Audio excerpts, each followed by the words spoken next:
welcome back to Radio FHMM. Before we bring you some more of the latest tunes, let's take a look at the headlines. For the Republican primaries, George W. Bush will be the Republican Party candidate to face off against Al Gore in the coming U.S. presidential election. Pop star Britney Spears will kick off her first international tour, the Oops, I Did It Again World Tour, where the young diva will perform concerts in Europe and South America, in addition to her native North America. On the international front, opposition to Serbian strongman Slobodan Milosevic is growing in Yugoslavia.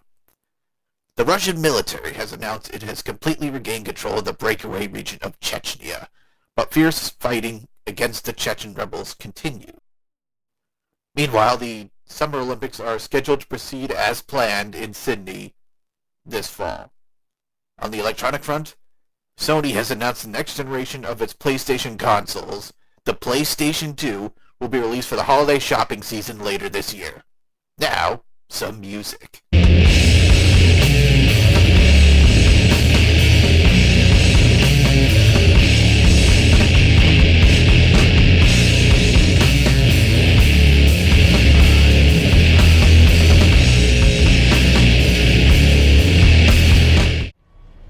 The year 2000.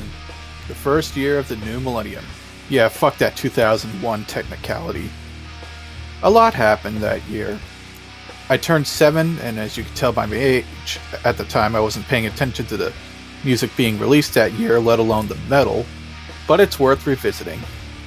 Metal, although it has its roots in the 60s, the first metal album was Black Sabbath's self-titled debut album released in February 1970. So metal albums have been around for 30 years at that point. Ugh, that means metal albums have been around for 50 years? Jeez, it feels so surreal to say metal and 50 years old in the same sentence. But yeah, metal had been through a lot in 30 years. This was metal in 1970.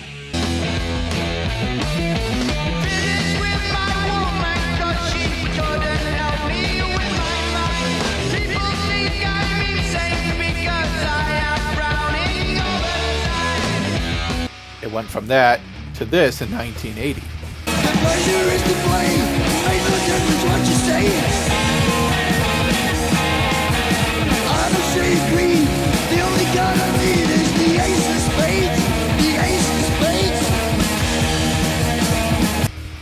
And to this in 1990.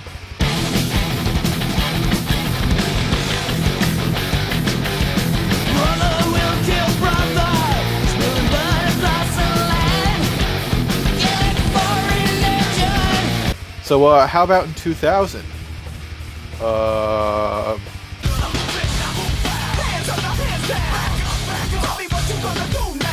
What the fuck happened here? Well, just like genres and other forms of art have their high points, particularly when they're brand new, then they crash and hit a low at some point. For heavy metal, that low point was the decade that preceded the year 2000, the 1990s. In episode 2 of History of YouTube Sagas, I received a bunch of comments accusing me of having 90s nostalgia, for merely having a direct one-to-one comparison of what was popular in the 90s compared to what was popular in the 2000s in terms of quality and favoring the 90s. And for every simple-minded dipshit that came off with that unfair conclusion, especially this smug cunt right here, old man syndrome? Fuck off. Well, I still stand by what I said in that video, which I concede it was poorly expressed. I may have painted some broad strokes I didn't mean to paint. But here is the rebuttal. Because apart from the pioneering bands dropping a few classic albums in the early 90s and extreme metal genres like death metal and black metal flourishing in that decade, and of course you could name a few individual bands like War, Iced Earth, and Pantera that were dropping celebrated releases throughout the 90s, the truth is, the 1990s overall was probably the worst decade for heavy metal, apart from the exceptions I just named. The 90s was the decade when bands that dominated the 80s, giving us some of the celebrated classics of the genre, were more often than not putting out their absolute worst material at this time, while underground titans like Metallica watered down their hard-hitting thrash metal only to make commercial-friendly radio rock, and then Dave Mustaine, with his sore ego, unwittingly had Megadeth do the same to see if he could one-up Metallica, only to fail at it. Then in the mid to late 90s, industrial metal became all the rage with artists like Rob Zombie, Marilyn Manson, Rammstein, and Fear Factory, to name a few. And if you like those artists, more power to you. I myself don't find any of them particularly bad. It's just that they definitely steered metal into a more mainstream, commercial, and edgy and artsy sort of way. An abstract direction that feels completely different from the attitude that the genre had from the late 70s to the early 90s. Which is why I could see many metalheads aren't particular fans. And then the late 90s saw the rise of nu metal. And even fucking Slayer tried to join in on it in 1998 with Diabolus and Musica. But yeah, in the late 90s and early 2000s, nu metal was spearheaded by bands like Korn, System of a Down, Disturbed, Slipknot, and arguably the biggest of the bunch, Limp Bizkit. But with the 90s over, did things get better by 2000? Well, sort of. With tons of exciting new releases for this year, and with Dio and Lemmy in 1999 predicting metal was due for a comeback, to Rob Halford proclaiming metal was back during the Brave New World Tour, the 2000s can be remembered as metal's comeback decade, as by the mid to late 2000s, most of the legends of the 70s and 80s were back to putting out superb releases, almost as good, if not as good, as the stuff they were putting out in their prime. However, while this began in 2000, it would take a while to set the revival in motion, as nu metal's peak was still 1 year away in 2001, and the early 2000s still gave us no shortage of shitty releases from the earlier legends of the genre. If you ask me, metal's worst years were from in or around 1994 to 2004, the same period as the federal assault weapons ban. Coincidence? I think not. Now, with all this said, there are still plenty of worthwhile releases in the year 2000. Things did start to get better, it would just take a while. So with all this out of the way, let's take a look at some of my personal favorite top 10 metal albums of the year 2000. And I have to emphasize favorite, because a lot of people were apparently not paying attention to what I said at the beginning of my last top 10 metal albums video. This video is a list about my subjective favorite, so from this point onwards, I don't want to fucking hear, oh, why didn't you put this album on here? Don't you know that was one of the best? Like, well, if you want something more objective, why don't you go watch fucking, like, Loudwire or Watch Mojo or something. This list is my subjective personal taste, and you should approach it as such from here on out. But anyway, let's take a look.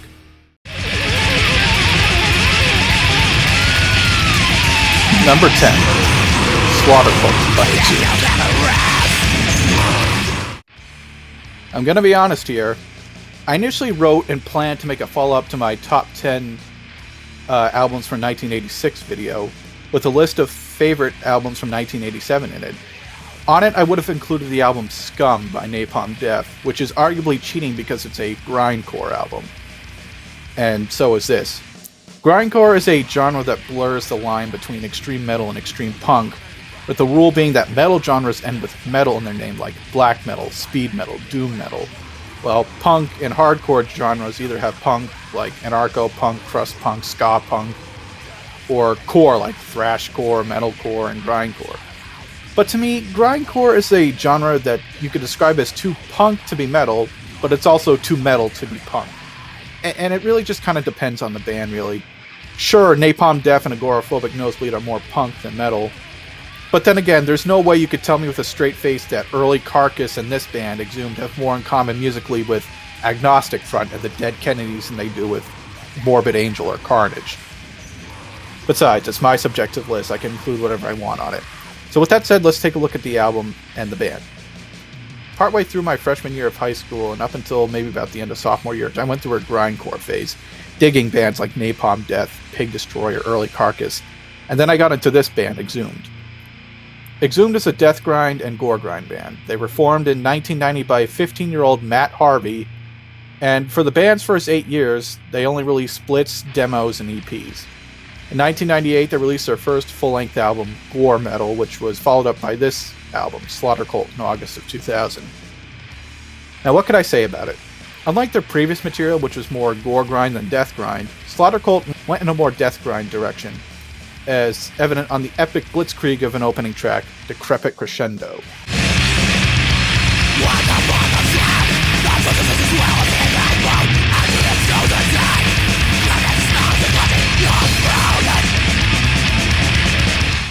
Like other bands on this list, the musicianship and songwriting matured through Exhum's case. This was mostly in an instrumental sense. Lyrically, it's not that much different from their previous works. Gore, with the occasional gore porn lyrics thrown in, like on the follow-up track, Forged in Fire.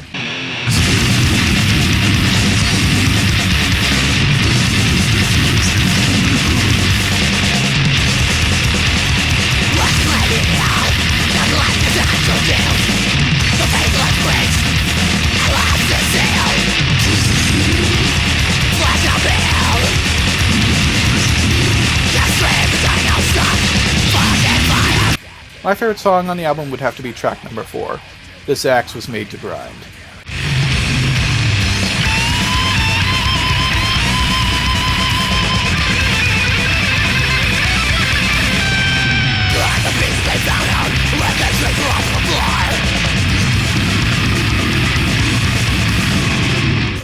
If I were to close, I would add that, like the others, every track on this album is worth listening to. If you want a 30 to 40 minute marathon of maturing death grind, this is an album to pick. I'm not sure which Exhumed album I'd consider my favorite, but this is certainly a candidate for that distinction. So if you got the time, give it a listen. Next. Number 9. Elven Frizz by Lacathia Flame. Gonna be honest again here, folks. Sometimes I fear as if I'm becoming a boomer. It seems as the years go on, I like death metal less and less, with the exception of old school death metal like Death, Possessed, or Morbid Angel, and perhaps some of the Swedish stuff like Entombed and Dismember. But one death metal band that one can commend for trying something completely different is Lacathia Flame. This project from the Czech Republic has only released this one album under the band's name. It dropped on Halloween in the year 2000 and offered one of the most musically impressive death metal offerings of all time. Very much on the ultra techie side of brutal death metal, this comment here perfectly captures how to describe this album's sound.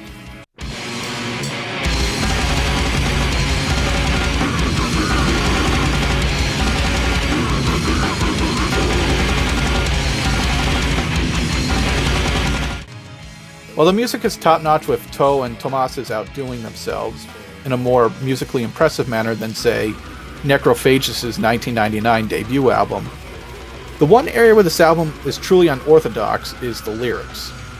Death metal as a genre tends to live up to its name through its sound and associated lyrical content of gore, violence, zombies, death, necrophilia, and all that other fucked up shit. Some bands like Nile, for example, try to stand apart by having lyrics dealing with Egyptian and other Near Eastern mythology, but Lacathia Flame defy all genre norms with upbeat and positive lyrics.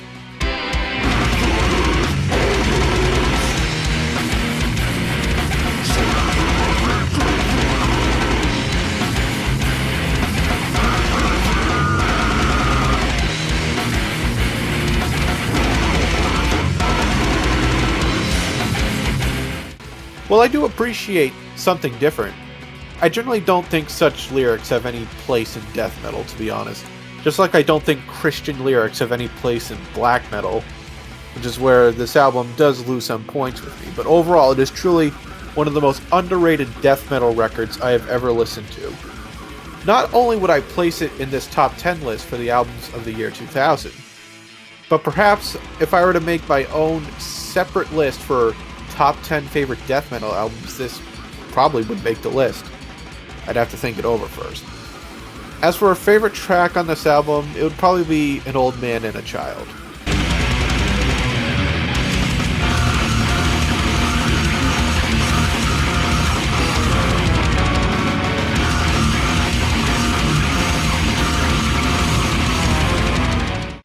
So wrapping up, although I said I tend to notice myself liking death metal less and less as I grow older. This album is a reminder that there is still plenty of worthwhile death metal releases worth listening to outside of the old school shit. So if you're a fan of death metal and haven't listened to this album yet, I'd say give it a listen. You'll probably walk away appreciating this record more than I do. Next. Number 8. Ritual Santana by The Hexen. Black metal as a genre flourished in the early 1990s in the Nordic and Scandinavian scenes. And it seems overnight after the death of Euronymous, the genre became overexposed, leading to a gradual decline in quality for many years to come. And this did not just affect the Norwegian scene, although it was the worst affected. All that said, breaths of fresh, frosted air could still be found, particularly in neighboring Finland, where the genre was least affected by the shitty mainstream trends affecting the genre as a whole. I mean, Thy Serpent and Horna were dropping some pretty good black metal albums in the late 90s, but releasing an excellent debut black metal album in the year 2000 is the Finnish band Hexen in the form of Ritual Santana. It has 10 tracks, including an intro track, and while the majority of the songs are in English with English titles, there's 2 Finnish language tracks which I have no idea what they mean or fuck how to pronounce them, but they are nonetheless great songs.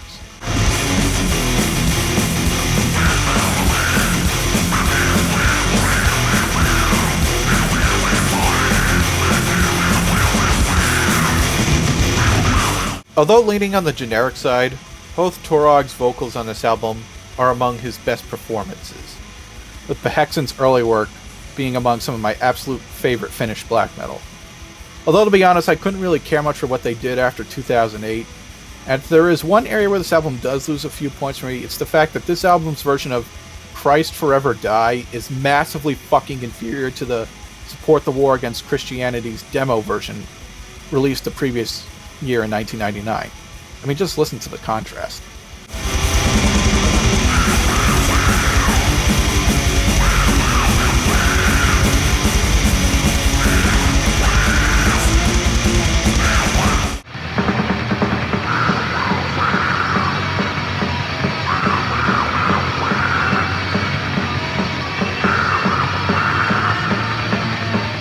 Christ Forever Die being the closing track on the demo was actually my favorite song from the release.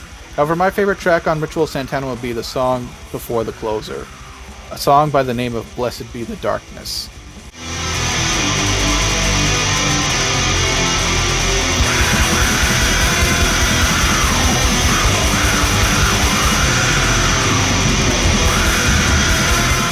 Wrapping up, if you're a fan of Finnish black metal and want to find a post-early 90s black metal release worth listening to, or just a black metal fan in general who hasn't listened to Hexen or this album, I cannot recommend this album enough. And if you already like Hexen and Ritual Santana, then you know what I mean.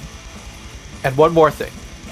If you're a long-time viewer of this channel and remember the previous avatar I used, by looking at the album art for this record, you now correctly guessed where it came from. So there's a nice piece of trivia for you. But let's take a look at another excellent album from the year 2000. You can feel it in the air, the excitement, the tension, the anarchy, chaos, destruction, all the backstage action from opening night of the Brave New World Tour with Maiden, Queensryche and my new band Halford. Metal is back with a vengeance on Rock Show next. Number 7, Resurrection by Halford. I'll stress again that one of the things that made the 90s arguably metal's worst decade was the fact that many of the bands pioneering the 70s and early 80s were putting some of their worst material out, or had replaced their iconic frontmen with younger emerging talent. Judas Priest was one such band, with iconic singer Rob Halford leaving the band in 1992 and being replaced by Ripper Owens. 1997's Jugulator was not a bad album, but it does seem not many fans give it the respect it deserves. Rob Halford, in the meantime, started a few projects by the name of Fight and Two that often experimented with newer trends within metal at the time, like industrial and post-thrash, now popularly known as so-called groove metal. However, it was also in 1998 that one of the most important moments in Halford's life transpired. For the first time, He came out publicly about the fact that he is gay. I think that most people know that I've been a gay man all of my life, and that it's only been in recent times that it's an issue that I feel comfortable to address, an issue that has been with me ever since recognising my own sexuality, something that I've been comfortable with forever. Now, according to fellow metal musicians like Lemmy, Halford's homosexuality was more of an open secret amongst his peers.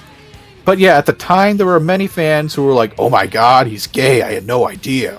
Now, in the year 2020, coming out as gay in the West is no big deal for the most part, unless your parents are anti-gay religious zealots. But even 22 years ago in 1998, there was still a bit of a stigma, and Rob had fears he might lose his fan base. Now, luckily that didn't happen, and in the year 2000, he brought us Resurrection. The first release under his solo name, the first album he made since coming out, and his first offering for the new millennium. While his two previous projects were more experimental in nature, Resurrection was back to basics, so to say. A return to the traditional metal roots often associated with his former band, Judas Priest, with the opening and title track, Resurrection, blasting off, giving the first-time listener the impression that they're listening to Painkiller 2.0.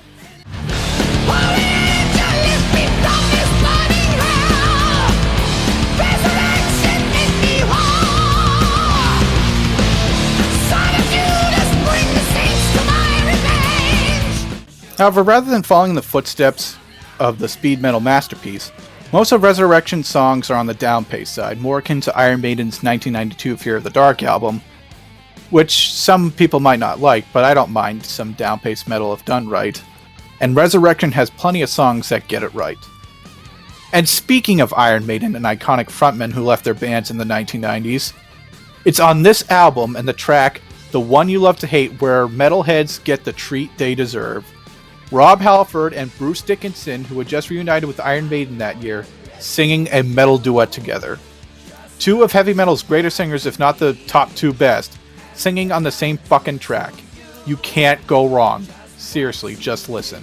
I can break you, I can raise you, bring you to your knees, 'cause I'm the one you love to hate, you can't fool me. I mean, that one song alone warrants this album getting a spot on this list. Even if the rest of the album was shit, which luckily it's not, it's very good.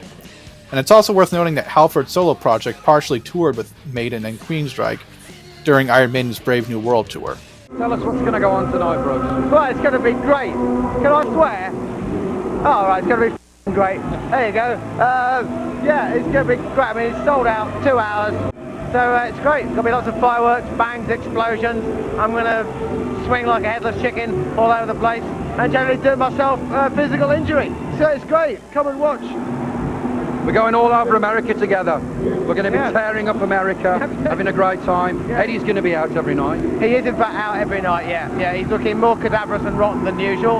And all in all, we're having a splendid time. You know, more fun than gentlemen of our age should really be allowed to have legally. As for what I would consider my favorite track, I personally have a hard time choosing a favorite. But if I were to go with one, I'd probably choose the album closer, Savior, for that distinction. No hate can take my pride. Here I am now, I'm your savior. You can see I'm the one. Wrapping up, if you're looking for classic heavy metal done right in the year 2000, this ought to be your go-to record. And if you consider yourself a long-time fan of Priest or Rob Halford, and you haven't listened to this album yet, your credibility has been temporarily suspended until you listen to it in its entirety. But for now, let's take a look at another album. Number 6, Damned in Black by Immortal. Immortal needs no introduction, being that they are arguably the most popular black metal band, at least among casual fans of the genre. When I encounter people who really aren't into black metal, they'll usually cite Immortal as one or two exceptions, being like, yeah, I don't really like black metal, but I think Immortal are pretty cool though. Their music videos are basically memes now, but they are certainly one of the finer Norwegian bands. I consider them my favorite black metal band back when I was 14 or so, but not really anymore. Anyway, Damned in Black is their 6th studio album, a follow-up to their previous album, At the Heart of Winter, released in 1999. Unlike their previous album, Damned in Black sees Immortal go to a faster, more aggressive direction, as opposed to the more slower and epic sound of the previous album.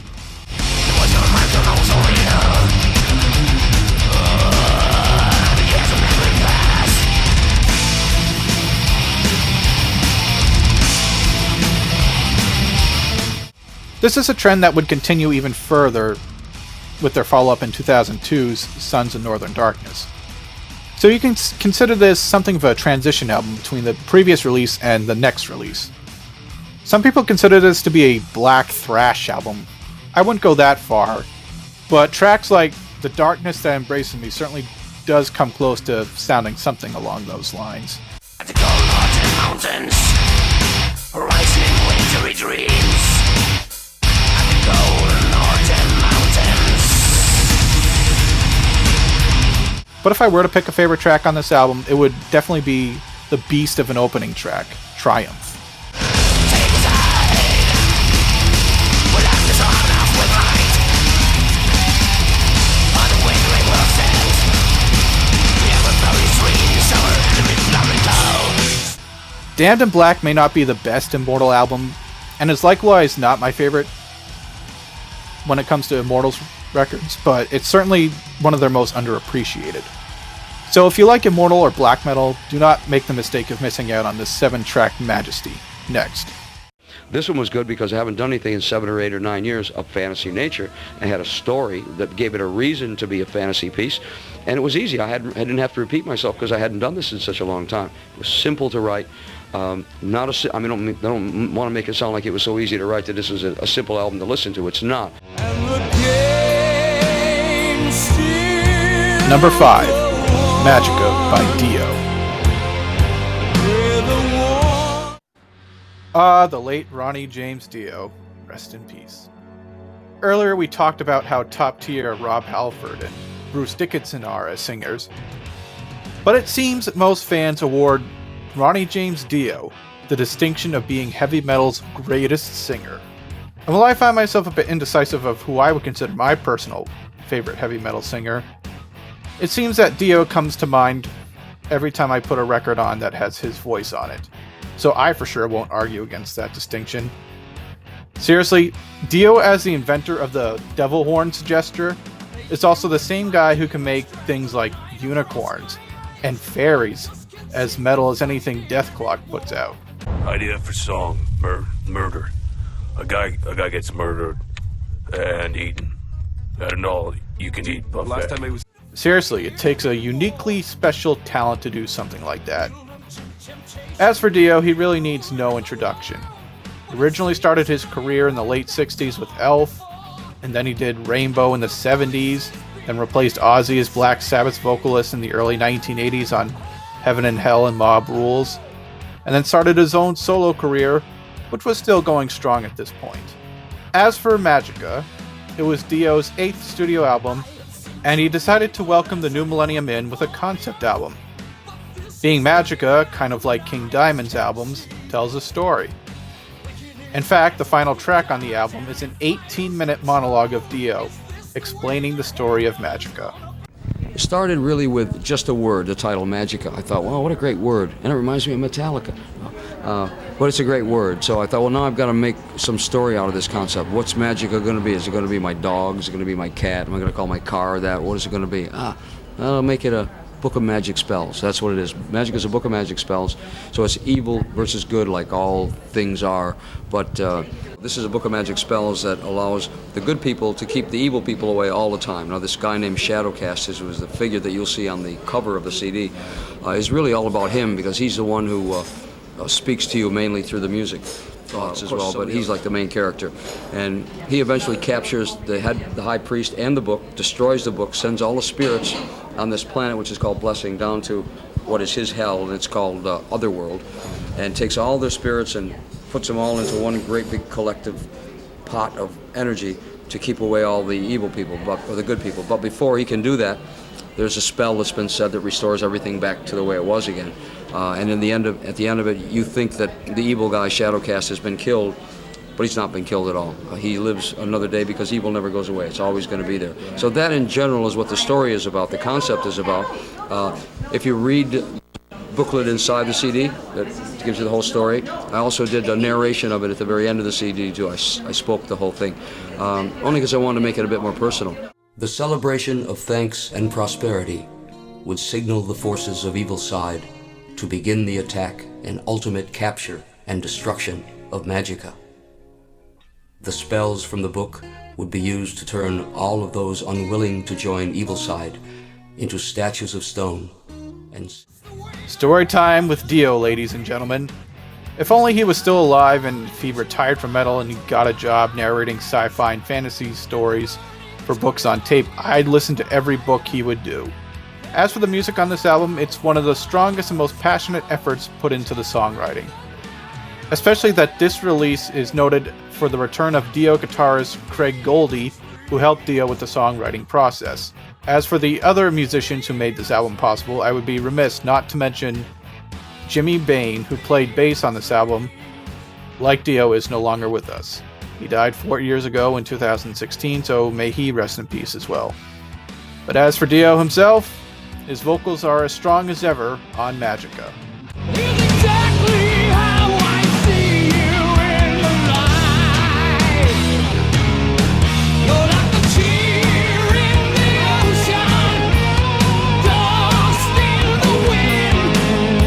This might not be my personal favorite Dio album, but this is certainly one of the better ones, especially compared to the lukewarm reception of Dio's previous album, 1996's Angry Machines. And out of the final 3 albums he released under the Dio name, this one would certainly be the finest of the bunch. Although his next album, Killing the Dragon, did not follow up on the story of Magica, it was said that he eventually planned to make another album that would. But just like Quorthon of Bathory before he could complete the Nordland saga, Dio, as we know, died of stomach cancer before he could complete the Magica series in May of 2010, with the only song recorded from the future Magica releases being Electra. As for my favorite track on this album, that would have to be Ariel, a song about one of the 2 main protagonists on the record.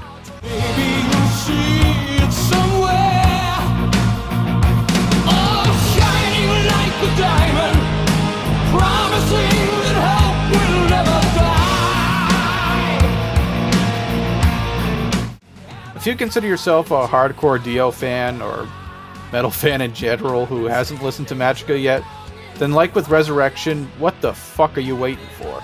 Give this album a listen, preferably in its entirety. It's great, but with all that said, let's take a look at another album. Number 4, Phoenix Rising by Destroyer 666. Ladies and gentlemen, welcome to the first metal album released in the year 2000, and therefore the first metal album to grace the new millennium. Having been released on January 1st, 2000 according to the Metal Archives. Phoenix Rising is the second album by the Australian black thrash band Destroyer 666, which was formed in 1994 in Melbourne, Australia, by KK Warslut after he left his previous band, the revered Australian black death band Bestial Warlust. After forming a lineup for the band, they released their first album, Unchain the Wolves, in 1997. While the previous album is my favorite of the band's entire discography, I'd say it's 60 to 70% black metal and 30 to 40% thrash metal. Phoenix Rising doesn't really commit to either, and it sort of goes for the generic extreme metal sound, with a bit more emphasis on black metal, with many of the riffs reminding me of the riffs one would hear when listening to post-Euronymous Mayhem. This is especially evident on the opening track, Rise of the Predator.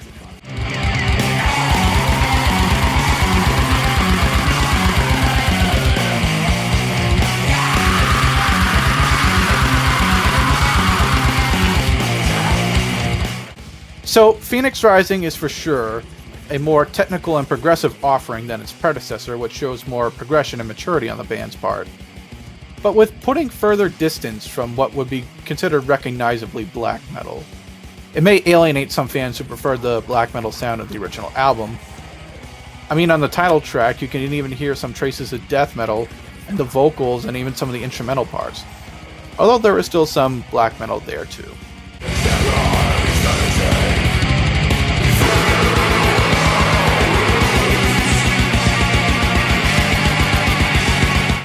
From what I can gather, though, the most celebrated track on the album would be I Am the War God.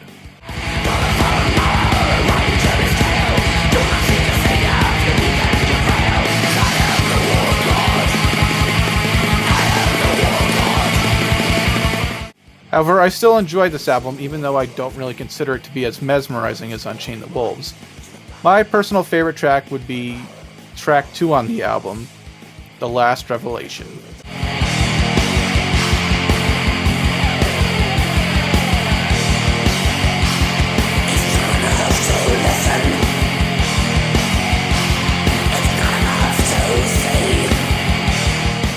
Wrapping up, I enjoy and recommend this album.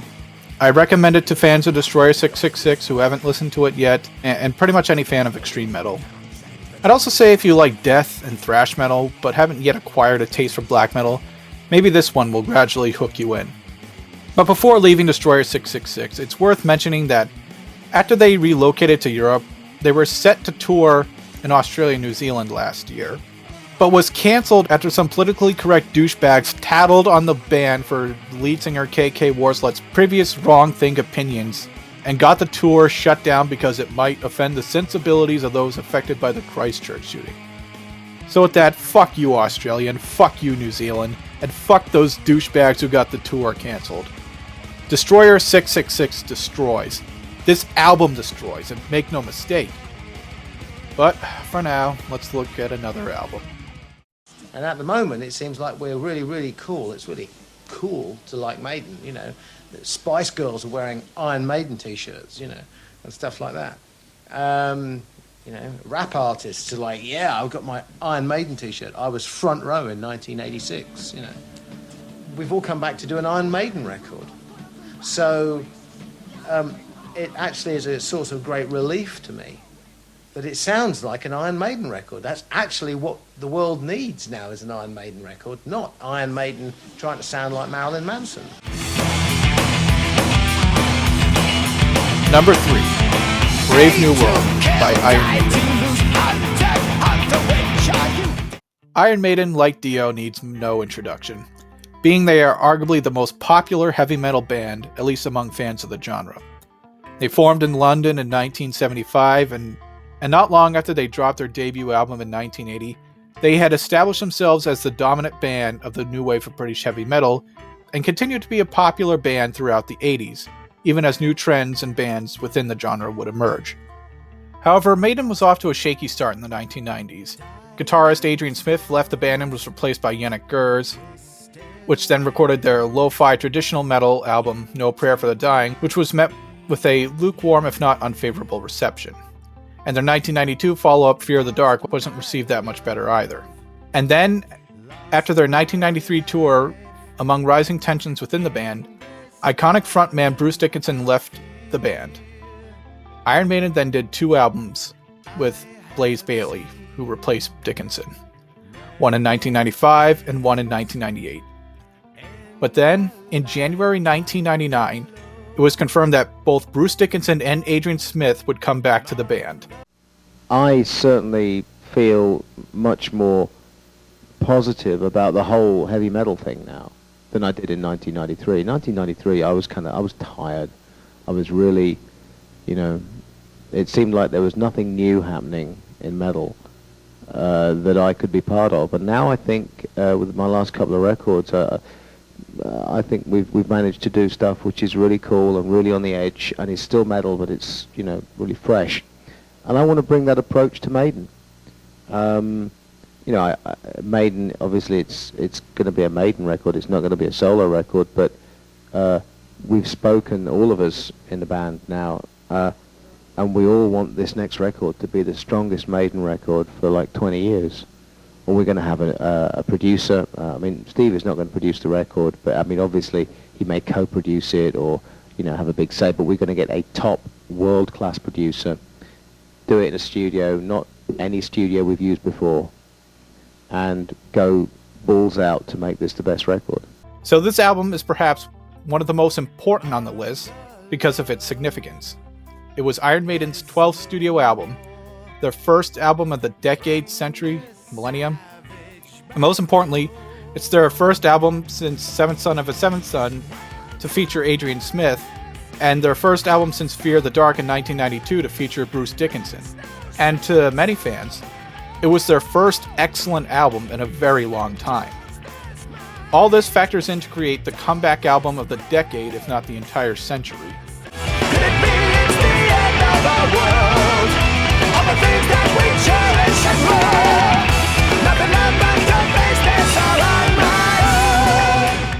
Kicking off this amazing album would be the single known as The Wicker Man, a song based off the 1973 movie of the same name. For Halloween in 2017, the Gemmin 99 and I reviewed the Lolsey 2006 remake with Nicolas Cage, and I featured the song in the review.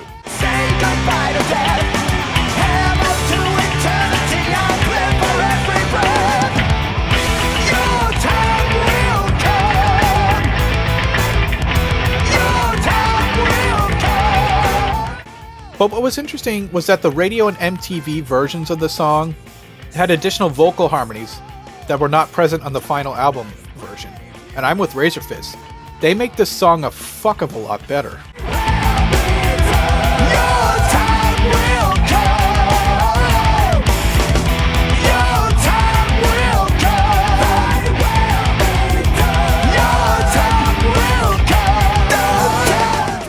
However, I have some trouble picking out a personal favorite on this album. Although it's not a concept album, but it's definitely one that sits better listening to in its entirety. But if I were to pick out a favorite, I'd probably lean towards track number 2, Ghost of the Navigator.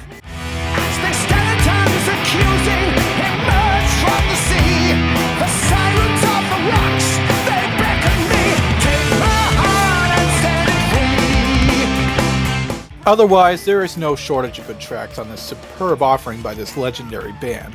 I mean, you could tell at this point that Bruce's voice was starting to age, but it does not affect this album in the slightest. But if I'm going to be honest, there is one weak track on this album. The Nomad.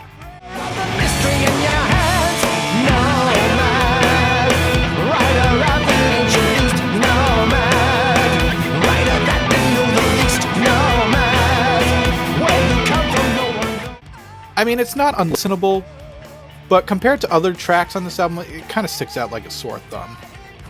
I mean, if you like it, more power to you. Half the time I end up skipping it. But apart from that, this is probably one of the best Iron Maiden albums they have done since the 80s. It's great. Listen to it. But we now have 2 more albums to look at, so let's proceed with them. You're bringing Mayhem to new philosophical height and a lot of things. Do you think metal freaks get this? All you're talking about? Don't you feel that you're like talking to brainless kids sometime? Yeah, sometimes I do, but I don't know, if I can get the message out to a few people, then I'm satisfied. Just a few people who can get the message. Because I don't know, this is very important for me and I want to bring it out, but a lot of people doesn't get it, of course they don't. So intellectual and metal can go along together? I think so, really. Number 2, Grand Declaration of War by Mayhem.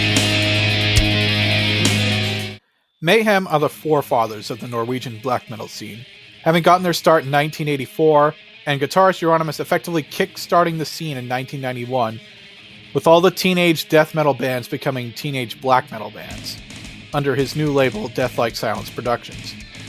Then by 1992, most of these black metal bands finally started dropping their first albums. However, for Mayhem themselves, they released their first EP in 1987, but never released their first full-length album until 1994, after Euronymous was killed by Varg Vikernes, that being De Mysteries Dom Sonatas. A year later, in 1995, Mayhem decided to continue the band without Euronymous, replacing him with a new guitarist named Blasphemer, and they re-recruited Maniac, who did the vocals on Death Crush, to be the frontman once again. Despite some skepticism, they released the Wolf Layers Abyss EP in 1997 to mostly positive reception. But the time had come for their second full-length album. What would it sound like?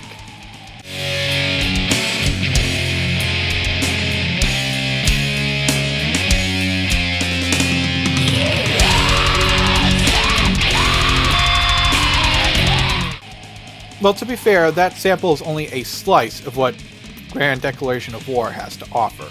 As I mentioned earlier, by the mid to late 90s, black metal was in its shitty mainstream phase.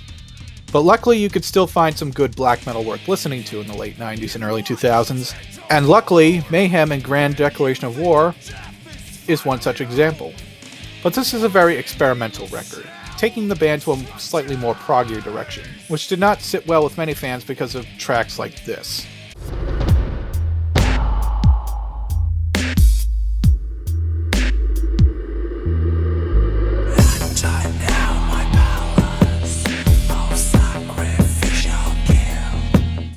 And if that bothers you, then congratulations for listening to the album out of context. I mean, I was the same way at first. I first sampled this album back around 2008 and thought it was shit. But then 6 years later, in 2014, I listened to it again in its entirety, and holy shit did my opinion change for the better. How much so? I'll say this. The Grand Declaration of War is without a doubt my favorite Mayhem album, and probably one of my all-time favorite black metal records. In fact, if I were to make a top 10 black metal albums video, this would probably be on it. But as I said, this album is experimental, with traces of prog metal, avant-garde metal, and as demonstrated, contains some electronic elements as well. Being something of a concept album, the album was inspired by the works of Nietzsche, particularly his work Twilight of the Idols. So the one thing that can be said, whether you like or hate this album, was at least it offered something different, and was probably the most original black metal album at the time of its release, and probably would be for some time after that. What I'm saying is that Mayhem has a reputation of being total pure fucking black metal, which it still is, of course, but we try to expand the genre. I want to expand it. But a lot of fans don't understand this, and the new people are not willing to actually get into Mayhem because of the history of the past, you know what I mean? So in a way you're saying that this last album was an anti-commercial demarche. Yeah, it was, but I don't think like that. I do what I want to do. I want to express myself through the music. It's my philosophy, you know, so... Yeah, but it's good to stay true to yourself. Oh yeah. But with old die-hard Mayhem fans disappointed and a new crew which is not totally black metal, Mayhem is doing what it did years ago. It's gonna take maybe 5 years for people to understand and to recognize the album for what it is, a masterpiece. You're willing to wait that long? Or Mayhem won't survive it? Mayhem will, I guess, since the four of us are in the band, and we have the soul, and we want to continue. We feel that this is the right thing to do. I think Mayhem always will survive. But like some other albums on this list, this album needs to be listened to in its entirety. So with that said, you can't just pick out one random song and be like, yeah, this is awesome, or this sucks. So with that said, it wouldn't really make sense for me to point out a favorite track, but the one I enjoy listening to the most would be In the Lies Whereupon You Lay. By not living by the soul, then what you lose in death.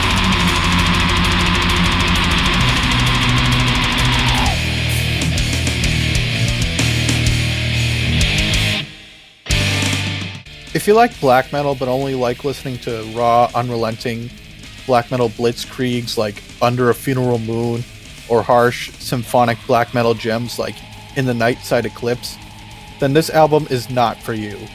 But if your attention span is longer than that of a goldfish, or want to hear black metal on the artsy side done right, then I cannot recommend this album enough. Like the interviewer said, this album is a masterpiece, and an underrated one at that. And while fan reception to it was poor at the time of its release, over the years, the album has been reappraised and recognized by fans as the masterpiece that it is. But then again, even in 2020, there is no shortage of Euronymous and dead purists who will decry every note this band will compose and has composed since Day Mysteries. But fuck them, this record rules. But with all that out of the way, it is time to unveil my number one pick for the best metal album of the year 2000.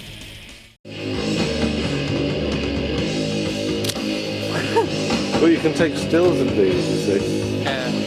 And they are very good. You got that one.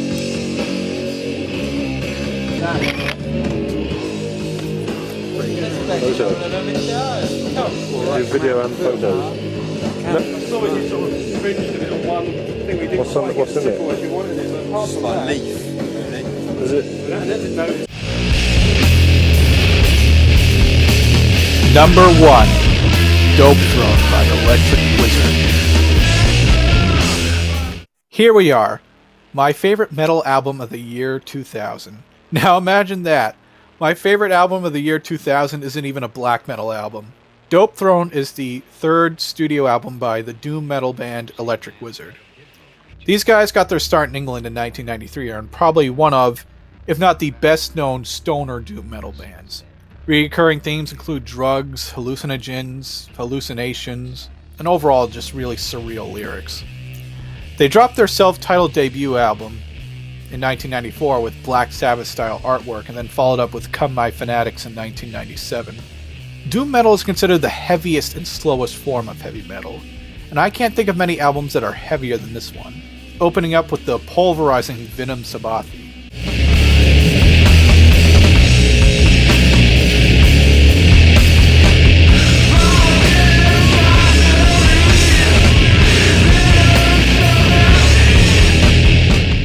Of course, this is followed up with the legendary track Funeralopolis, perhaps the most celebrated song on the album.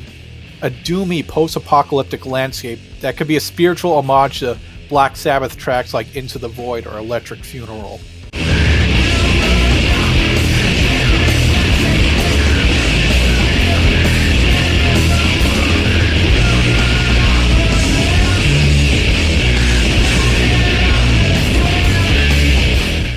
As epic of tracks those other two songs are, my personal favorite would be track number 3, the 15-minute Weird Tales, starting off as any other on this album.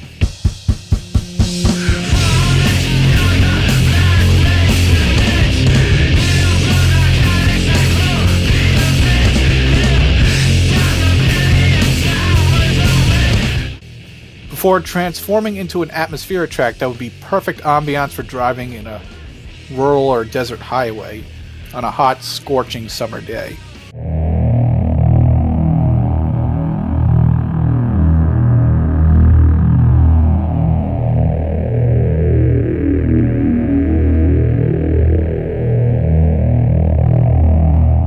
All in all, this album is unique. It has a heavy, dirty instrumental sound with distorted vocals with well-composed songs, and a modern, interpret that as you will, classic of the doom metal and stoner metal genres.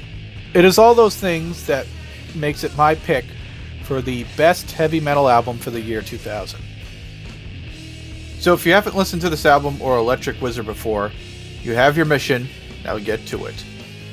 And so that would conclude my list for my top 10 favorite metal albums of the year 2000.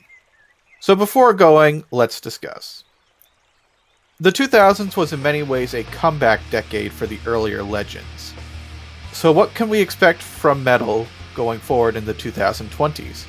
Well, before wrapping up, many of us who are fans have a mission for this next decade to come, especially for younger fans in their teens and shit. At the beginning of this video, I mentioned the age of heavy metal, which means we'll have to address the age of its musicians. Metal musicians have always died during their careers. I mean, Randy Rhoads died in 1982, Cliff Burton in 1986, Paroline in 1991, Chuck Schuldiner in 2001, then Dimebag Darrell in 2004. But those deaths were of musicians who died young. The 2000 teens was the first decade where we began to see those musicians start to die of old age or illnesses one gets with age. Dio died 10 years ago at age 67 from stomach cancer. Lemmy of Motorhead died in December 2015 of cancer, just 4 days after the diagnosis and his 70th birthday. Folks, I'd hate to say it, but we can probably expect more of them to follow in their ranks. And even if some don't die, a lot of those legends aren't getting any younger. I mean, Slayer just had their farewell tour last year in 2019, and they were a band I never got to see live. Black Sabbath called it a career and held their final tour 4 years ago, which I was lucky enough to catch. And the guys in Metallica and Megadeth are fast approaching 60, and gods that are still with us like Halford are approaching 70.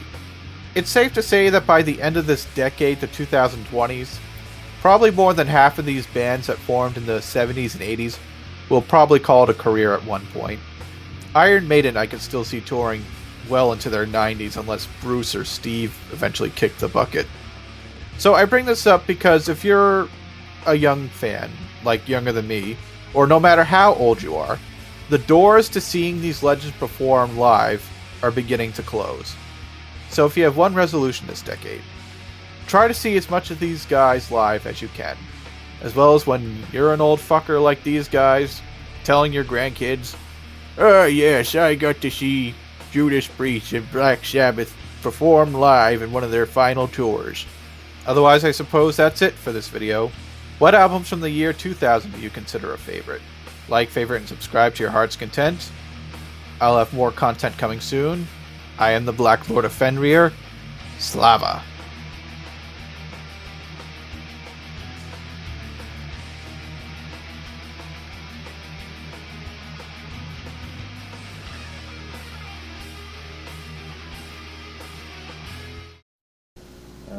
Also, again, Rock in Rio was unbelievable. I mean, it was just phenomenal. I've never done anything like that in my life. It was the first time we saw Brazilian bottoms, wasn't it? Well, yeah, that's the real... It was a real shock. Sitting and looking at the beach at Coca, wherever it was, we were looking at the thing and just looking at it in the morning and seeing all these, like, arses just like in the sand and going... You just don't see them like that in Europe, you know. They just don't exist. Sorry. That's my fourth highlight of the